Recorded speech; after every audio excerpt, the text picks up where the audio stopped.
Le grand défilé militaire du 5 juillet, en célébration du 60e anniversaire de l'indépendance nationale, a non seulement été le lieu de la communion entre les institutions de la République et du peuple algérien, mais aussi l'occasion de réaffirmer l'engagement historique de l'Algérie aux côtés de la cause de la libération des peuples sous le joug du colonialisme, spécialement en Palestine et au Sahara occidental. Cette grande manifestation patriotique a non seulement démontré la haute valeur opérationnelle de l'armée nationale populaire, héritière de la glorieuse armée de libération nationale, bouclier de la nation, mais aussi l'efficience de la ligne diplomatique algérienne, résolument orientée vers la solidarité et le respect des principes du droit international. La présence de plusieurs délégations de haut niveau et d'un parterre d'invités en est un témoignage éloquent. À l'instar du président de la République tunisienne Kais Saïed, de celui de la République du Congo Denis Sassou Nguesso, du président de la République arabe sahraoui démocratique Brahim Ghali, ou encore du président de la Commission de l'Union africaine Moussa Faki, ainsi que de l'imam Dicko,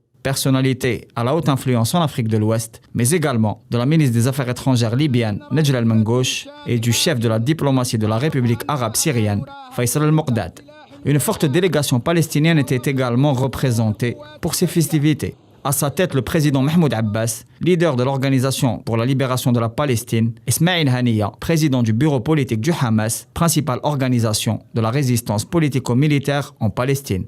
Le président de la République Abdelmadjid Tebboune a, dans un geste pour l'histoire, célébré une réunion unissant les deux principales figures représentant la lutte du peuple palestinien.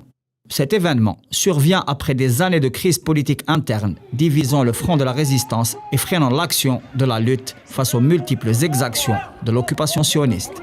Pour rappel, le président algérien avait appelé à l'union de toutes les organisations palestiniennes pour défendre les droits inaliénables de ce peuple, notamment après la vague de normalisation visant à liquider la cause palestinienne, à l'instar de l'accord Abraham ou du pacte belliqueux ratifié entre l'entité sioniste et la monarchie marocaine. Dans le sillage, la plupart des organisations palestiniennes ont répondu favorablement à l'initiative algérienne, visant à unir les efforts des différents courants politiques dans la perspective de la création d'un front commun.